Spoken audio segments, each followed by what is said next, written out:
I always wonder when people hire from it for experience, that a year into the job, they have all the experience that they need in that job. You hire for the skills or the attributes that they bring on top of the experience, because you can actually give them the experience in the role. And so I think that's really interesting. And I believe that relationships are absolutely critical for people to feel valued at work and for people to be sticky. There are opportunities for our work and careers everywhere, if you know where to look. That's easier said than done, especially in our fast-paced and constantly changing world. Mary Ann Faremouth is talking to experts, employers, and job seekers to bring you insight and understanding about what's possible. This is Career Can Do, where we're navigating the new work world. Welcome to the Career Can Do podcast, a top global podcast dedicated to helping you navigate the new work world and beyond. I'm Mary Ann Faremouth, and I'll be your host for today's episode. And I am just delighted to have a guest on our show that's done so many interesting things. Pete Steinberg is a leadership and innovation expert, former Olympic coach, and president of Top Business Consultancy. I want to have him on the show today because I felt that what he's done and his success with 20 years of experience as an elite rugby coach and former U.S. international Olympic sports coach and commentator for major outlets such as CBS, ESPN, and Fox, he's got such a breadth of experience that he can bring to our listeners in the new work world that I think really will help us grow and expand. So without further ado, and after that incredibly long introduction, let me introduce Pete Steinberg. Say hello to everybody, Pete. Hello, everyone. Mary Ann, excited to be on the show. Well, we're thrilled to have you. And you've done so many interesting things and written, you've got a great book coming out. But Pete, I wanted to ask you, how are leaders, would you say, and elite athletes alike, and what can they learn from one another? That's a great question. I think the thing that ties them together is the concept of high performance. And high performance is really about maximizing your potential. And what's interesting is Olympic and elite athletes are required to do that. Like, you cannot make it without maximizing your potential. You can get close, you can get to a camp, but to go to the Olympics, you have to be the absolute best that you can be. In business, leaders often become successful because they have some strengths in the role that they have that gets them ahead, that makes them a little bit unique or a little bit different. But the truly great leaders are the ones that create an ecosystem around them of high performance, where they have the support they need to be at their best when they need to be at their best. Oh, that's great. That makes so much sense. Well, you know, I've got two wonderful sons, and they've both been very active in sports, and they both have become very accomplished. And I believe that high performance, that training that you get as an athlete, certainly transfers over into other areas. And, you know, we've got so much change right now, post-COVID, in the work world and beyond. And how can leaders identify whether they're experiencing leadership shock as opposed to stress? How do you differentiate that? Yeah, I mean, I think if I can tell you a little bit about how I discovered leadership shock. So as an executive coach, an organization reaches out to you and says, we have this high performer that's struggling. Can you come in and help? And I kept finding the same symptoms, which was their calendar was out of control. They were fighting fires. Their team was confused, and they didn't feel like they were being their best leader. And I kept finding it over and over again. And I mean, I probably should have recognized this faster, but I realized that those things were happening when leaders, there's something happened around them that changed their context of leadership. Often it was because they were promoted into a new role that was different and required different kinds of leadership than they had had before. But sometimes their role had changed, but the organization had changed. And so I think the difference between stress and leadership shock is that stress is temporary. Like, you can feel stress. I mean, I would argue elite athletes feel stress, right? Stress is actually important to be at your best. You need that pressure to really push yourself, but then it goes away. If you're in shock, that's something that has occurred for a while. You can't get out of it. It doesn't go away. And so I think stress is temporary, and I think shock has a little bit more permanence to it. That makes a lot of sense. And I've seen situations where candidates that have a strong background in performance, high performance as an athlete, if they don't have the exact experience my clients want. I just had it the other day. A candidate had a year experience in exactly what my client wanted, but the client wanted 4 years, but he had been a coach and he had worked in baseball. He had been a baseball player and worked in the minor leagues. But I think sometimes those skills we learn are so much more transferable than people will even imagine. And tell me about this 20 years in rugby as a rugby coach. I bet that was really interesting. Yeah, I kind of fell into it. So despite my accent, so I grew up in England and I played rugby a bit. And actually, when I got to university, I got more passionate about it. And when I was looking at grad school, my dad was American. And I was like, well, America, I'm a mediocre rugby player. America doesn't have a very good national team, but I've got a US passport. Maybe I could play for the US. And I went to Penn State to go to grad school, but I found out that only undergraduates could play once I got to campus. So at the age of 23, I started coaching. And I coached the Penn State women's rugby team for 19 years. We won 10 national championships. And then I went on and was the head coach for the US women at 2 World Cups and an assistant at the Rio Olympics. And it was almost by accident that I became a coach because of that moment at Penn State. But I became a much better coach than I ever became as a player. And I ended up working at the business school at Penn State. And I found myself taking business best practice to my rugby teams. We did strategic plans. We had KPIs, like very, very intentional about what we did, but then also bringing the elite sport processes that I learned and bring them to my clients on the business side. So it ended up being a very synergistic relationship. And I retired from coaching in 2017, which is actually when I first started thinking about writing the book. And I still keep my foot in the rugby world through commentating. I mentor a couple of professional coaches, but it was really a wonderful thing, and almost not entirely women's rugby, but mostly women's rugby. So I'm a big ally of women's sports in general. Well, that's great. We talked briefly, or you mentioned just now, about a book that you've got coming out. I know that book's coming out very soon. And you talk about authentic leadership model, or the acronym for that is ALM. What is that about? And what is this metacognition you talk about? It's interesting. One of the things I took from rugby is the concept of systems thinking. Like your team has to play a certain way to win the game. And the way that your team plays should be different than the way other teams play because you have different strengths, you have different players. And so this idea of building a system about performance is something that I came across. So I found leadership shock in all these people. And the way that I was able to help them come out of it was by creating a system that would allow them to be more intentional. And so it's the authentic leadership model, and it starts with purpose. What do you do to really fulfill yourselves? It reflects on what's the role, expectation that your organization has, what's your vision, what are you trying to do in that role, what's the strengths you bring that role or the value that you provide to that role, and then what are your leadership beliefs?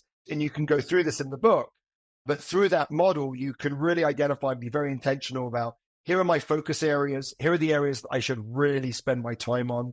And so you can manage your calendar more effectively. And then this is the kind of leader I want to be.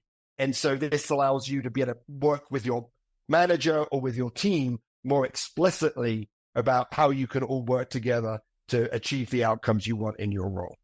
Well, I think this is a book everybody needs to read. I think it's a book that right now in these times, and what I'm hearing as an executive recruiter is people are struggling right now, Pete, to find candidates. There's a talent shortage. So people are really struggling. But I also think, I've talked about this before in some of my more recent podcasts, is that we have to look at transferable skills. As I mentioned, this candidate that I had that didn't have 5 years experience like what they wanted, but had 1 year of experience, but had all this training as a coach and as an athlete, we have to start getting our leaders to, rethink how to hire, because the traditional ways, the old ways of finding people are not working. First of all, they're not out there. All right. We have a tremendous talent shortage. And for every 4 baby boomers that retires, we've got one experienced person. You have a gap. So I think this book is coming out at the exact right time, because I know leaders right now are just so challenged to know how to deal with the people they have. And I just said something today saying, Mary Ann, I've got this group. They're just not, I need you to find me a strong leader to come in here, a manager, because they're not motivated. They're just like unlit lamps. And I think that you could probably work with companies like this man that I'm talking about help them to motivate these people? Because I think post-COVID, a lot of people are just saying, that's really what I want to do. Or am I working for completely relationships right now? I think it's more important, to correct me if I'm wrong, but I think it's more important now than ever to build the relationships with your teams in the office. Do you agree? I do. I mean, so there's a couple of really great things that you've talked about. I always wonder when people hire for experience, that a year into the job, they have all the experience that they need in that job. You hire for the skills or the attributes that they bring on top of the experience, because you can actually give them the experience in the role. And so I think that's really interesting. And I believe that relationships are absolutely critical for people to feel valued at work and for people to be sticky. It was interesting during COVID.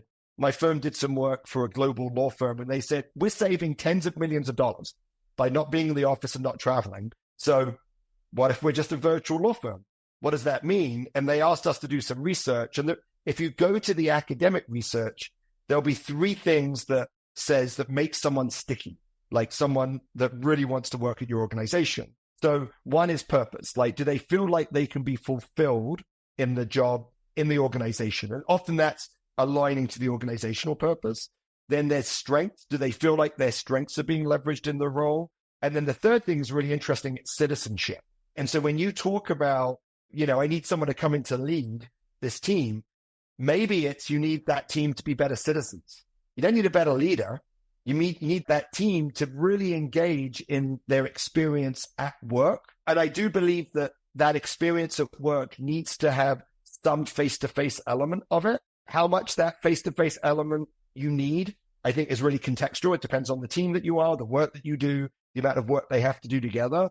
But, I do a lot of work with executive teams. And the first thing that I tell them is we have to get together. And they get together for 2 days. We run a workshop, and their next virtual call is so different because of the time that they've spent together. It is foundationally different in the way that they interact. So I think that in-person interaction is absolutely critical in building those relationships for high-performing teams. I think you're right. And I think one of the challenges that I'm seeing right now is that employers still want people to come in and candidates want to work from home. And this hybrid thing, they're not real keen on it. But I think there's pluses and minuses on both sides. But I think that at least some in-person interaction with the team in the office, I don't think that's all that bad. I think that's really a good thing. Yeah, I think the challenges, and we've worked with a couple of clients on this, and this is like, I believe that the fundamental post-COVID challenge is the role of the manager now becomes much more important. So now my experience as a member of this organization, because I'm not in the office all the time, is much more driven by the people that I interact with most, which is my team and my manager. Where when I was in the office, there was a more organizational culture. Now we're creating these micro cultures, and you need to come into the office. But when you come into the office, you have to come in with purpose. It cannot be just be in the office, then be on the Zoom call all day. It has to be when we're in the office because we are interacting face to face. There's a reason for us to come into the office. I think that the employees would be okay with that. Yeah, we're going to come in and we're going to do some workshops, or we're going to work together on something. I have some clients that I work with, and people come into the office and they're literally coming to the office for 8 hours. They're in front of their screen on their own in a cubicle on the Teams call. And they're like, I could have done this at home. And so I think it's having purpose when you come into the office, making it worthwhile. And, I don't know that there's a number of days on that. It depends on the work, but coming into the office so you can interact face to face, I think is absolutely valuable. No, I think purpose is real important. In fact, I had a gentleman on my podcast show that wrote a book about the blue zones. And the blue zones are longevity hotspots where people live to be 100 or more. And one of the traits that they found in these people, these places all over the world that were longevity hotspots, was these people had purpose. All right. Yep. So purpose also will help you keep your mind going and live longer.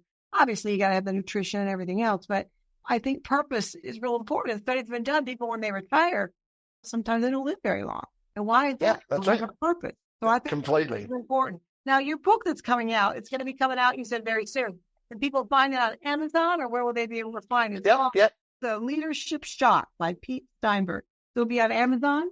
It's on Amazon. You can pre-order. It's out on April 16th. And there's also a podcast that will be coming out that's also called Leadership Shock. The book is a narrative. It's a story of an executive. It's an amalgamation of a bunch of clients. But at the end of the book, there are real case studies of clients that I work with, that how they work through Leadership Shock. And then on the podcast, we have them talking about their stories as well. So if you go to an employer and they tell you, I'm trying to hire somebody, but I really feel like I need a lot of experience. I'm not so concerned about the management background. I want experience in the industry. I don't think that's the right way to go. I don't think that's what they should do. What would you tell them? No, absolutely not.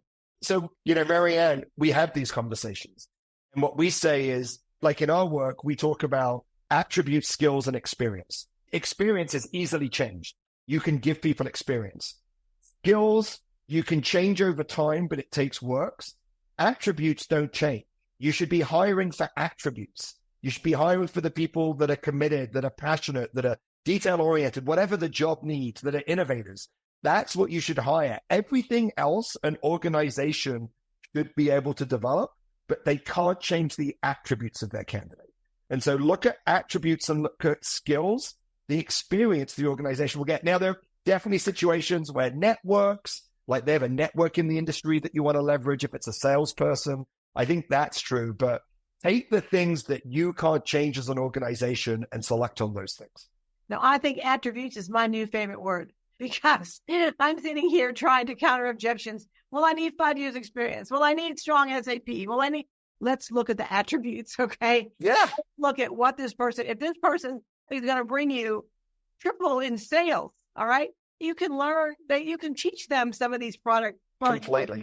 But if they've got the contacts, they've got the relationships they can bring to you and invent, right off the bat, bring you new business. It's attributes. Don't worry about the experience. You have just said something that is well, this is great. And we're getting near the end. I always like to leave our listeners with 2 salient points of what they can take with them. So when we're talking about leadership shock and, leadership stress and about all these great things, and, I'm so privileged to have an Olympic coach on my show. How great is that? But what would be 2 salient points you could leave our listeners with they can take and feel like they've learned something new that can be more helpful to them going forward?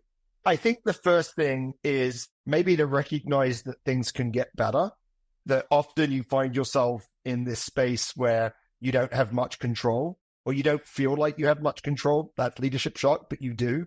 And the way to get out of it is to be intentional. So don't be reactive, to stop and say, what is it that I really want to do right now? And I think intentionality becomes a really important part of being the best leader that you can be. And the second thing I would say is leverage resources. Treat yourself like an elite athlete. Find resources around you that can help you be at your best. Like that's what a mentor can be, but it could also be an executive coach. It could also be a colleague that you can bounce ideas on. Create an ecosystem intentionally of people around you that can help you be your best self, right? It could be your spouse. That's a person that you can go and talk to about anything at work. Create that ecosystem just like you're an elite athlete, and that's how you'll really maximize your performance. Oh, I think that's fabulous. Pete, I'm so thrilled to have you on the show, and I'm so glad to know you, and I know we'll stay in touch, and I certainly will promote your book, and we'll, let everybody know about you that I talk to, because I know there are some clients out there that really need help right now. They're struggling. They've got these unperforming teams, and they need advice as to how to turn them around. And I think what you're talking about here can certainly help these people go to the next level and move up and expand and grow and be much more profitable. So thanks so much, Pete. We'll here, and we'll see you all next time. Thank you. Bye-bye. We thank you for tuning in to our Career Can Do podcast. We make no guarantees on results for your particular quest, but we hope you enjoy the information presented. The views and opinions expressed in this program are solely that of the guest or speaker and do not necessarily reflect the views or positions of Mary Ann Faremouth and Faremouth & Company. Thank you.